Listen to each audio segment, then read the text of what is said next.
Shalom, selamat bertemu pada perayaan Paskah hari ini, tanggal 4 April 2021. Mari kita persiapkan diri kita untuk merenungkan firman yang akan kita pahami hari ini.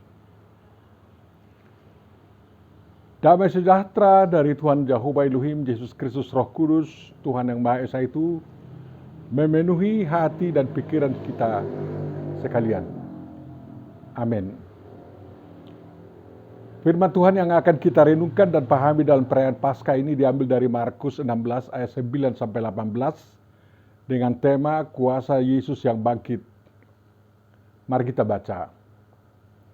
Setelah Yesus bangkit pagi-pagi pada hari pertama minggu itu, ia mula-mula menampakkan dirinya kepada Maria Magdalena. Daripadanya Yesus pernah mengusir 7 setan. Lalu pada perempuan itu pergi memberitahukannya kepada mereka yang selalu mengiringi Yesus dan yang pada waktu itu sedang berkabung dan menangis. Tetapi ketika mereka mendengar bahwa Yesus hidup dan telah dilihat olehnya, mereka tidak percaya. Sesudah itu ia menampakkan diri dalam rupa yang lain kepada 2 orang dari mereka ketika keduanya dalam perjalanan keluar kota. Lalu kembalilah mereka dan memberitahukannya kepada teman-teman yang lain, tetapi kepada mereka pun teman-teman itu tidak percaya. Akhirnya ia menampakkan diri kepada ke-11 orang itu ketika mereka sedang makan. Ia mencela ketidakpercayaan dan kedegilan hati mereka, dan karena mereka tidak percaya kepada orang-orang yang telah melihat dia sesudah kebangkitannya. Lalu ia berkata kepada mereka, "Pergilah ke seluruh dunia, beritakanlah Injil kepada segala makhluk. Siapa yang percaya dan dibaptis akan diselamatkan, tetapi siapa yang tidak percaya akan dihukum. Tanda-tanda ini akan menyertai orang-orang yang percaya. Mereka akan mengusir setan-setan demi namaku. Mereka akan berbicara dalam bahasa-bahasa yang baru bagi mereka. Mereka akan memegang ular, dan sekalipun mereka minum racun maut, mereka tidak akan mendapat celaka. Mereka akan meletakkan tangannya atas orang sakit, dan orang itu akan sembuh." Demikian firman yang akan kita renungkan untuk kita pahami, dan kita ambil arti dan maknanya untuk kehidupan kita. Mari kita simak satu persatu. Yang pertama, Bapak Ibu Saudara-saudari yang terkasih, kemarin umat Yahudi merayakan Paskah atau Hari Raya Seler. Karena Bait Suci Yerusalem belum ada sejak dimusnahkan Jenderal Titus tahun 70 Masehi, sampai sekarang perayaan Paskah mereka kembali diadakan di rumah masing-masing. Seperti di Mesir pada waktu pertama kali diperintahkan oleh Tuhan melalui Musa untuk melakukan Paskah. Mereka mengingat bagaimana Tuhan melindungi mereka dari maut yang ditebar oleh malaikat maut yang gentayangan malam itu tanggal 14 Nisan untuk mengambil nyawa setiap anak sulung di Mesir, baik yang ada di istana maupun yang ada di pondok-pondok sederhana. Anak sulung yang dihabisi adalah anak sulung yang ada di setiap rumah, yang ambang atas dan tiang pintu rumah itu tidak dilumuri dengan darah domba yang diperintahkan Musa disembelih, dan darahnya dioleskan di tiang dan ambang atas pintu rumah di sebelah luar. Daging domba Paskah itu dinikmati penghuni rumah itu tanpa kecuali. Daging domba yang dimakan itu menjadi penguat badan dan roh untuk melawan maut yang mengintai. Tulang-tulang domba itu yang tidak habis dimakan harus dibakar habis, sehingga uap asap pembakarannya mengasap sekitar rumah tersebut. Oleh kuasa Tuhan, darah yang dioleskan itu menjadi tanda yang membuat malaikat maut tidak mampu memasuki rumah itu untuk membunuh anak sulung di rumah itu. Baik orang Israel maupun orang Mesir yang mematuhi perintah Musa itu tidak ditimpa oleh kematian anak sulung. Tapi sebaliknya keluarga Israel maupun keluarga bangsa Mesir yang tidak mematuhinya, anak sulungnya malam itu dibunuh oleh malaikat maut. Darah domba yang dioleskan di tiang atau ambang atas pintu itu berhasil menjadi tanda bahwa penghuni rumah itu, terutama anak sulung di rumah itu, harus dilangkahi atau dilewatkan oleh malaikat maut, sehingga maut tidak singgah di rumah itu. Dari itu peristiwa disebut Pesah, bahasa Indonesia aja Paskah. Rumah itu dilangkahi malaikat maut sehingga tidak mengalami kematian anak sulung. Demikian orang Israel menerangkannya. Bagi Israel sendiri, arti dan makna Paskah itu sangat simpel dan jelas. Dan syukur mereka pun jelas. Kata Pesah juga berarti pincang atau timpang. Dalam tindakannya Tuhan menyelamatkan anak sulung bangsa Israel, tetapi membiarkan anak sulung bangsa Mesir terbunuh. Itu merupakan tindakan Tuhan yang pincang, yang timpang, dan memihak. Tetapi pasca Kristus tidak lagi pincang dan timpang, melainkan memberikan keselamatan bagi semua orang tanpa kecuali. Yang tidak selamat hanya orang yang menolak keselamatan yang disediakan bagi semua orang itu. Yang kedua, Bapak Ibu Saudara, hari ini kita merayakan Paskah. Kita bisa merayakan Paskah itu di rumah ibadah. Jarang merayakannya kebanyakan dengan beribadah di rumah ibadah, kecuali pada masa pandemi COVID-19 itu. Demi merayakan Paskah Kristiani, inilah maka kebanyakan umat Kristen membuat hari Ahad atau hari pertama dalam minggu, dan namanya diganti menjadi hari Minggu atau hari Tuhan. Menjadi hari beribadah dan sekaligus hari merayakan Sabat. Dalam ibadah itu umat Kristen bersyukur. Apa yang disyukuri? Yang disyukuri adalah bahwa kita masih hidup dan belum dijemput maut. Dipercaya atau tidak dipercaya, kita masih bisa hidup oleh karena kita berada dalam lindungan atau perlindungan Tuhan. Keyakinan itu diperkuat dengan kesediaan kita ikut dalam perjamuan domba Paskah Kristus yang sering kita sebut perjamuan kudus. Darah Kristus dan tubuh Kristus kita nikmati dalam perjamuan itu, sehingga tubuh dan roh kita tidak tersentuh oleh sengat maut yang merupakan dampak keberdosaan kita. Kita semua tanpa kecuali laki-laki dan perempuan dijadikan anak sulungnya yang diselamatkan karena dosa-dosa kita diampuni, baik dosa warisan dan dosa perbuatan sebelumnya. Kalaupun sekiranya kita mati bukan lagi disebabkan oleh malaikat maut yang datang karena dosa-dosa kita, melainkan karena mati di tangan Tuhan, yang sama artinya dengan hidup di tangan Tuhan. Jadi kalau kita umat Kristiani merayakan Paskah itu, berarti merayakan kehidupan kita, mensyukuri bahwa kita masih hidup. Yang ketiga, Bapak Ibu Saudara, hari ini kita mengadakan perayaan pertama untuk Paskah tahun 2021. Besok perayaan kedua untuk Paskah itu. 2 hari perayaan Paskah Kristiani karena begitu penting kita meluapkan sukacita dan syukur kita, mensyukuri kehidupan yang dianugerahkan Tuhan kepada kita, umat pengikut sejati daripada Tuhan Yesus Kristus. Orang yang tidak menghayatinya tentu saja tidak mau ikut dalam perayaan ini. Tetapi pengikut sejati Yesus Kristus mengayomi mereka yang tidak mau merayakan Paskah Kristus di hadapan Tuhan, yang bisa saja murka kepada mereka, sehingga di hari raya Paskah ini keselamatanlah yang akan dinikmati oleh seluruh umat manusia. Hari ini firman Tuhan untuk perayaan Paskah kita cukup dulu kita hayati berdasarkan firman yang diberitakan dalam Markus 16 ayat 9 sampai 18, dan tidak usah dulu melebar ke sana kemari dan ke pemberitaan kebangkitan Yesus menurut Injil kanonik lainnya.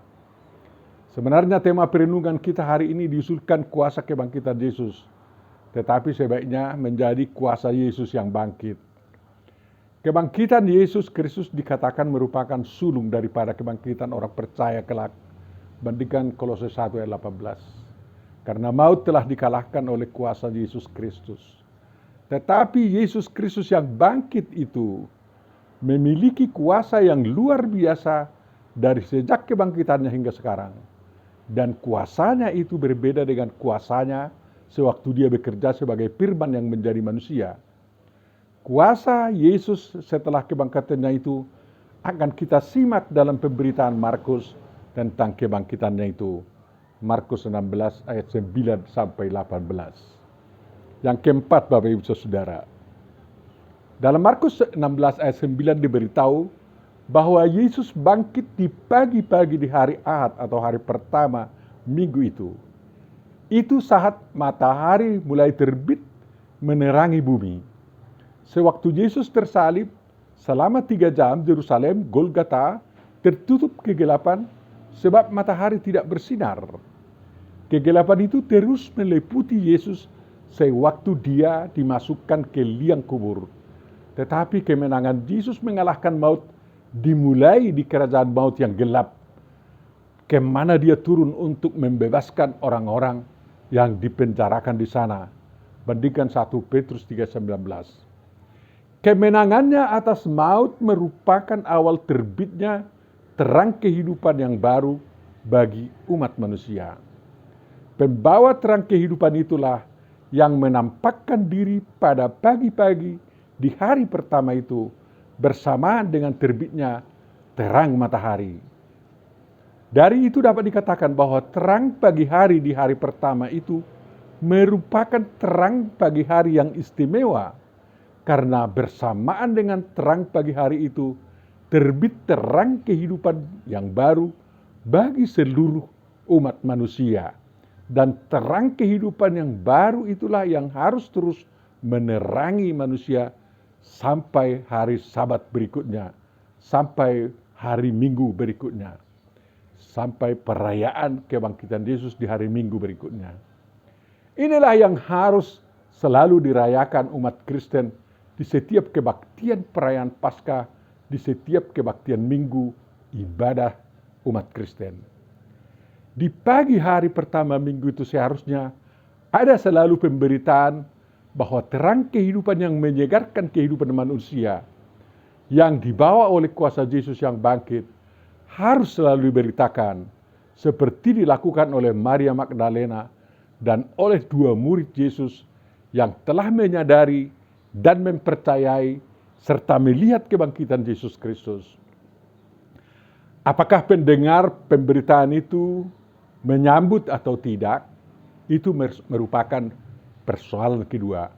Yang utama dikerjakan di setiap pagi di hari pertama minggu itu adalah pemberitaan tentang terbitnya terang hidup yang baru menyinari kehidupan umat manusia melalui kuasa Yesus Kristus yang telah bangkit.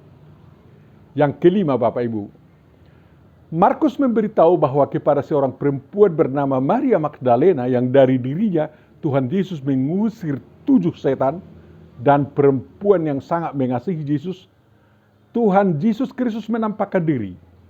Mengapa harus kepada Maria Magdalena?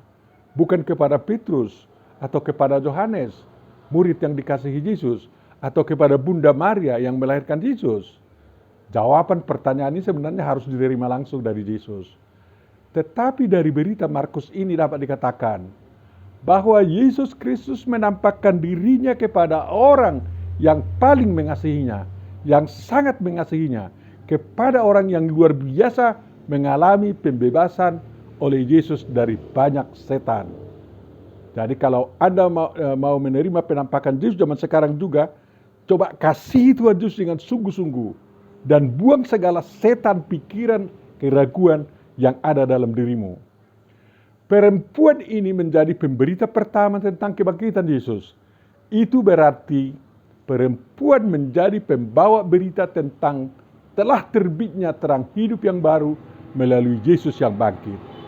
Itu merupakan kebalikan dari perbuatan Hawa yang menjadi awal permulaan kegelapan hidup umat manusia. Dengan dipilihnya Maria Magdalena sebagai saksi pertama kebangkitan Yesus dan pemberita pertama kebangkitan Yesus, peranan dan harkat perempuan dalam konteks kemanusiaan dan dalam konteks kerajaan Tuhan di bumi menjadi sangat dimuliakan dan mendapat harkat yang setinggi-tingginya. Sangat disayangkan pemberitaan Maria Magdalena tidak disambut para pengikut Tuhan Yesus Kristus. Makanya zaman sekarang kita diperingatkan agar pemberitaan yang dilakukan oleh perempuan sekarang ini tentang kebangkitan Yesus harus kita sambut agar kita tidak dicela dan tidak dimarahi oleh Tuhan Yesus. Yang keenam, menurut Markus, Yesus yang bangkit kemudian menampakkan diri kepada dua orang dari kalangan pengikut Yesus yang sedang bepergian atau dalam perjalanan keluar kota. Kepada mereka berdua, Yesus yang bangkit itu menampakkan diri dalam rupa yang lain. Tetapi walaupun demikian, mereka berdua menjadi percaya bahwa Yesus yang bangkit itulah yang menampakkan diri kepada mereka. Yesus sering menampakkan diri dalam rupa yang lain. Misalnya, seperti munculnya penampakan dirinya di zaman sekarang. Sungguh menjadi pertanyaan besar mengapa manusia zaman sekarang sulit percaya kepada Yesus Kristus. Tetapi berbahagialah orang yang mengalami penampakan diri Yesus Kristus yang bangkit. Pengalaman itu di zaman sekarang. Dan yang akhirnya mereka mau menjadi pengikut Yesus Kristus, bahkan menjadi pembela kebenaran ketuhanan Yesus Kristus. Seperti banyak kesaksian yang demikian sekarang ini kita dengar di YouTube. Dua orang yang dalam perjalanan keluar kota ini adalah laki-laki. Identitas orang ini tidak diberitahu. Di kitab Lukas ada berita tentang dua orang yang sedang pergi ke Emmaus, mengalami perjumpaan dengan Yesus yang telah bangkit itu. Bisa saja orang menganggap dua orang itu sama, yang di Markus dan yang di Lukas. Tetapi yang penting, saksi tentang Yesus yang bangkit bertambah, yakni dua orang laki-laki. Sebelumnya hanya seorang perempuan. Sekarang saksi harus lebih banyak untuk menyaksikan bahwa Yesus telah bangkit, dan saksi itu dipilih Tuhan Yesus dari kalangan laki-laki. Mereka berdua memberitahu kepada teman-teman mereka tentang Yesus Kristus yang telah bangkit. Tetapi sangat disayangkan juga bahwa pemberitaan mereka tidak disambut oleh teman-teman tersebut. Alasan mereka tidak menyambut pemberitaan itu tidak diberitahu. Tidak seperti waktu di hadapan Maria Magdalena karena mereka nangis-nangis, bersedih-sedih. Ini mereka sedang dalam perjalanan. Ini mereka sedang berkumpul, tapi tidak percaya.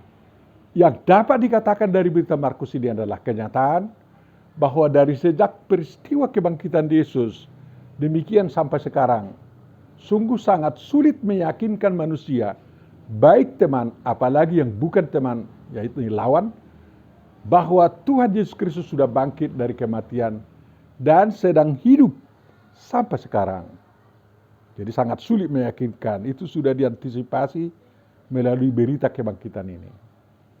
Yang ketujuh, Tuhan Yesus Kristus tidak membiarkan murid-muridnya tidak percaya tentang kenyataan bahwa dia sudah bangkit dari kematian. Sebab percaya mereka merupakan modal dasar untuk pelanjutan misi Tuhan Yesus Kristus di dunia, yakni menyatakan kerajaan Tuhan yang sudah datang di bumi, yang warganya adalah orang-orang percaya dan mau mengikut Yesus Kristus dengan setia. Lalu Yesus Kristus menampakkan diri kepada 11 muridnya, minus Judas Iskariot yang sudah bunuh diri. Para murid itu dijumpai oleh Yesus sewaktu mereka sedang makan. Itu berarti bahwa selagi masih bisa makan, mereka harus jumpa dengan Yesus Kristus yang bangkit. Hal itu berlaku juga sampai sekarang. Karena Yesus yang memberi murid-muridnya makan. Yesus yang memberi makan orang-orang yang hidup sekarang. Dengan perjumpaan ini, 11 murid itu menjadi percaya bahwa Yesus Kristus benar-benar telah bangkit dari kematian. Yesus mencela ketidakpercayaan dan kedegilan hati murid-muridnya, oleh karena mereka tidak percaya kepada orang-orang yang telah melihat Yesus sesudah kebangkitannya. Ya, Yesus pernah mengatakan berbahagialah orang yang percaya walaupun tidak melihat. Teguran Yesus kepada murid-muridnya ini merupakan pelajaran kepada para muridnya agar mereka menyadari betapa sulitnya mereka meyakinkan orang tentang berita kebangkitan Yesus Kristus yang adalah kemenangan atas maut dan awal kehidupan dalam terang kehidupan yang baru. Sedangkan mereka sulit percaya, apalagi yang bukan murid Yesus Kristus. Jadi mereka harus sadari itu. Maka mereka tidak perlu terkejut apabila orang yang belum menjadi murid Yesus sangat sulit percaya tentang kebangkitan Yesus. Tetapi kalau terjadi kenyataan seperti itu, mereka tidak perlu berhenti melakukan tugas mereka, memberitakan kebangkitan Yesus, memberitakan Injil, sebab Yesus sendiri akan menampakkan diri kepada mereka yang degil hati dan sulit percaya. Jadi harus berani. Yang kedelapan, kepada murid-muridnya yang sudah percaya dan hakul yakin bahwa Yesus telah bangkit dari kematian dan benar-benar hidup, Yesus Kristus memberikan perintah, pergilah ke seluruh dunia, beritakanlah Injil kepada segala makhluk. Demikian terjemahan lain untuk Markus 16 ayat 15. Poreo tentes eiston kosmon hapanta, karusate to evangelion pasete kitisei. Atau leku el kul haolam, we hak riju et habe sora. Kata lekol ha besorai ini untuk semua ciptaan. Poreo tentes, atau dari kata poreo meneruskan perjalanan, artinya pergi, berangkat, bepergian, berjalan, berlalu, hidup, juga meninggal, PBIK 2. Para murid itu harus pergi, move on, dari tempatnya lalu memasuki semua liku dunia, dan di sana bekerja untuk memberitakan atau mengkhotbahkan Injil. Murid tidak boleh berada dalam hal-hal yang itu-itu saja. Mereka harus bergerak, bekerja agar berita mereka dipercayai, dan akhirnya segala ciptaan itu menjadi bagian integral daripada kerajaan surgawi di dunia yang dibawa oleh Yesus Kristus. Dalam pemberitaan itu adalah baik apabila ada kontekstualisasi, aktualisasi, relevansi, transformasi, modernisasi, dan jenis gerakan yang lain agar Injil disambut semua ciptaan. Itu artinya pergilah. Kerusate, dari kata keruso yang artinya memberitahukan, menceritakan, berkhotbah, memuji secara terbuka, demikian PBIK 2. Dalam memberitakan harus dijauhkan perbuatan ECGC atau memberikan pendapat-pendapat pribadi yang bisa menghilangkan inti pemberitaan. Ton kosmon hapanta, seluruh kosmos, seluruh dunia. Kosmos artinya cara berhias, perhiasan dunia jumlah besar, demikian PBIK 2. Pemberita Injil harus memberita di dunia mode, dunia aksesoris, dunia atas, dunia tengah, dunia bawah, dunia roh-roh, dunia orang mati, dunia manusia, dunia malaikat, dunia dewi-dewi, dunia agama-agama, dunia hewan, dunia fantasi, dunia artificial intelligence, dunia teknologi, dunia komunikasi, dan banyak lagi dunia-dunia yang kemana pemberita Injil disuruh pergi. Jadi asal ada dunia, masuk ya aja, beritakan Injil di situ dengan berbagai cara. Evangelion atau evangelium artinya kabar baik atau Injil. Kabar yang baik yang akan disampaikan adalah kabar pengampunan dosa dari Tuhan terhadap dosa-dosa umat Israel dan umat non-Israel yang oleh karena perbuatan mereka terhadap Yesus, seharusnya mereka sudah harus dikutuk dan dihukum. Tetapi sekarang justru diampuni dan diberi kesempatan untuk memulai hidup yang baru dan dalam persekutuan yang baru dengan Tuhan. Jadi kalau orang Israel pernah dikutuk, kalau mereka mau bertobat, kutuk itu pasti juga harus dicabut dan dosa mereka diampuni di zaman sekarang. Seru mereka untuk datang kepada Yesus. Ketisei atau berasal dari ketisis yang artinya penciptaan, ciptaan, lembaga, kekuasaan, demikian PBK 2. Sasaran pemberitaan Injil itu adalah pas hektisis, yakni semua penciptaan, semua ciptaan, semua lembaga, semua kekuasaan, bukan hanya segala makhluk. Itu tugas kita Bapak Ibu Saudara. Mari bersama-sama melakukannya. Yang kesembilan, Yesus yang bangkit itu mengatakan kepada murid-muridnya sehubungan dengan pelaksanaan tugas pemberitaan Injil. Siapa yang percaya dan dibaptis akan diselamatkan, tetapi siapa yang tidak percaya akan dihukum. Jadi ada sedikitnya dua hal yang harus diperhatikan dalam pemberitaan Injil, yakni satu, membuat orang selamat, yakni dengan membuat orang itu percaya dan menerima baptisan. Percaya bukan hanya sekelas percayanya setan, bahwa ada Tuhan dan gemetar. Tidak cukup hanya itu. Tetapi percaya kepada Tuhan hari langit dan bumi, percaya kepada Yesus adalah Mesias atau Kristus, anak Allah, Tuhan, Sang Juru Selamat, firman Tuhan yang menjadi manusia, yang dikandung daripada Roh Kudus, lahir dari anak darah Maria, dan menderita di bawah pemerintahan Pontius Pilatus, disalibkan, mati dan dikuburkan, turun ke dalam kerajaan maut, dan pada hari yang ketiga bangkit pula dari antara orang mati, naik ke surga, duduk sebelah kanan Allah Bapa yang Maha Kuasa, dan akan datang dari sana untuk menghakimi orang yang hidup dan yang mati. Jadi yang percaya itu sedikitnya harus bisa melapalkan pengakuan iman rasuli kita. Dan percaya kepada Roh Kudus. Hal percaya itu tidak ditentukan panjang pendeknya umur, melainkan ditentukan oleh penyambutannya kepada kerajaan Tuhan.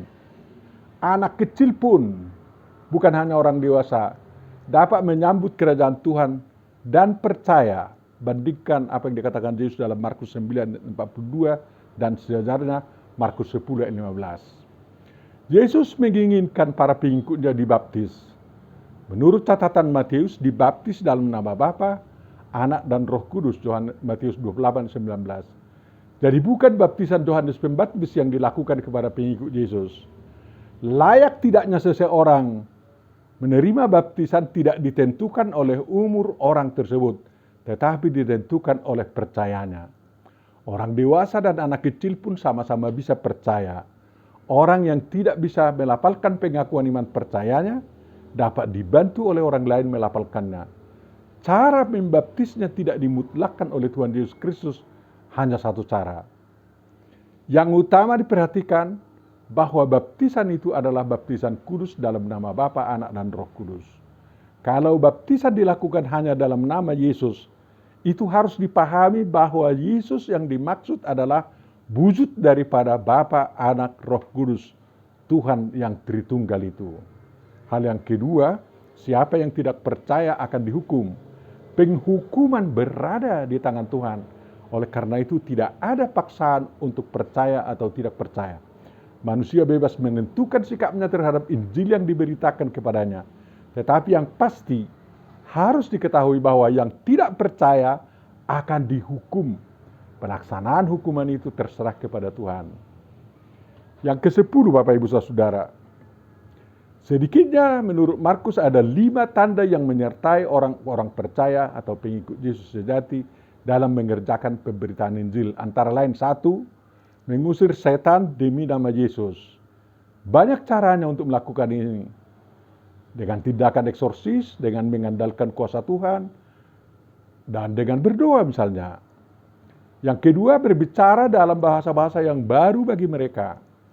Ini bisa dilakukan dengan bahasa tubuh, bahasa asing, bahasa isyarat, bahasa perilaku, bahasa roh, dan bahasa yang lain yang diketahui atau yang mampu ditunjukkan oleh pemberita Injil. Yang ketiga, mereka akan memegang ular. Dilakukan dengan teknik memegang ular. Dengan menutup mulut ular sampai tidak bisa menggigit. Bukan mempermainkan ular seperti pesulap-pesulap, bukan. Yang penting ular seperti ular purba itu harus dikalahkan agar jangan merusak manusia lagi. Yang keempat, sekalipun mereka minum racun maut, mereka tidak akan mendapat celaka. Dengan terlebih dahulu meminum racun anti racun misalnya, bisa itu diatasi. Atau yang memaksa minum racun itu diminta lebih dahulu meminum racun itu untuk membuktikan bahwa memang minuman itu benar-benar beracun. Tapi jangan konyol untuk membuktikan soal-soal ini. Yang kelima, meletakkan tangannya atas orang sakit dan orang sakit itu akan sembuh. Itu bisa dilakukan dengan doa dan penumpangan tangan, atau dengan mengoleskan minyak obat dan lain-lain. Ada saja pengikut Yesus yang disertai dengan 5 tanda ini, tetapi tidak semuanya. Tetapi bukan harus kelima-limanya bisa dilakukan barulah dikatakan sebagai pemberita Injil yang terpercaya. 1 saja dari 5 itu bisa dilakukan, 4 yang lainnya tidak bisa dilakukan, dia sudah terhitung sebagai pemberita Injil yang handal oleh Tuhan. Yang penting sasarannya, orang yang mendengar Injil itu percaya dan mau dibaptis. Tidak perlu si pemberita Injil harus memegang ular atau harus meminum racun demi membuktikan pemberitaannya benar dan Tuhannya berkuasa. Itu tidak mutlak perlu. 5 tanda itu bukan atas kemampuan pemberita Injil, melainkan atas kehendak Tuhan saja bisa terjadi. Kalau Tuhan tidak mengizinkan tanda itu terjadi, tidak boleh dipaksakan harus terjadi. Kalau ada pemaksaan agar tanda-tanda ini terjadi, itu berarti yang menuntutnya sedang mencobai Tuhan Yesus Kristus dan tuntutan itu tidak perlu dilayani. Hanya 1 tanda saja itu terjadi, misalnya bisa berbicara dalam bahasa yang baru, si pemberita sudah terhitung sebagai pemberita Injil yang digunakan oleh Tuhan Yesus Kristus. Adalah urusan Tuhan dan urusan pendengar Injil yang diberitakan itu, apakah Injil yang diberitakan diterima atau tidak. Yang menyambut Injil pasti tidak menuntut pemberita Injil membuat 5 tanda tersebut. Dan yang tidak menyambut Injil itu diarahkan berurusan dengan Tuhan saja. Urusan pemberita Injil adalah memberitakan Injil. Selainnya sampaikan kepada Tuhan, selainnya urusan Tuhan, sebab Tuhan turut bekerja dan meneguhkan firman itu dengan tanda-tanda yang menyertai. Demikian Markus 16 ayat 20. Yang 11 Bapak Ibu Saudara, dalam perayaan memperingati Paskah Kristus ini, hari ini marilah kita renungkan bahwa Yesus Kristus benar-benar telah bangkit dan mengalahkan kematian akibat dosa Adam dan akibat dosa-dosa kita. B. Yesus yang bangkit itu menampakkan diri ke berbagai orang dengan cara yang berbeda-beda, baik kepada perempuan atau kepada laki-laki. Walaupun Yesus itu tidak berubah, penampakannya bisa berubah-ubah. Setiap orang yang melihat penampakannya diajak untuk percaya kepadanya dan menyambutnya sebagai Kristus, anak Allah, juru selamat, pemberi terang kehidupan baru, dan hakim di akhirat nantinya. C. Bahwa Yesus dengan kebangkitannya telah selesai mengerjakan keselamatan umat manusia dan segala ciptaan. Manusia terpanggil untuk menyambut keselamatan itu kalau ingin menikmati hidup surgawi di bumi dan di surga kelak. Tanda penyambutan untuknya adalah percaya dan dibaptis, yang artinya masuk menjadi warga kerajaan Tuhan di dunia ini. D. Kuasa Yesus yang bangkit itu adalah mengutus setiap orang yang percaya kepada kebangkitannya untuk pergi ke seluruh dunia memberitakan Injil kepada segala ciptaan. Dia berjanji akan menyertai para pemberita Injilnya dengan tanda-tanda sesuai dengan pemberiannya. E. Yesus Kristus pasti menghukum orang yang tidak percaya pada waktu yang ditentukannya. Demikian kesimpulan kita Bapak Ibu Saudara dan hasil renungan kita. Selamat merayakan Paskah Kristus. Tuhan memberikan berkat-Nya yang melimpah bagi umat-Nya yang percaya dan setia mengikut Yesus Kristus. Amin. Mari kita berdoa. Syukur dan terima kasih ya Tuhan, karena Engkau telah memberikan, menganugerahkan kehidupan yang baru kepada kami melalui kemenangan-Mu atas kematian itu dengan kebangkitan-Mu dari kematian. Terima kasih Bapa, kami akan berjanji untuk menghayati, mengamalkan makna kebangkitan-Mu itu. Dan kuasa-Mu yang Kau anugerahkan kepada kami akan kami salurkan dalam pekerjaan pemberitaan Injil. Oleh karena itu limpahkanlah kuasa-Mu ya Tuhan bagi semua pemberita Injil, sehingga Injil semakin diterima dan bumi menjadi kerajaan-Mu yang utuh, yang memuliakan nama-Mu.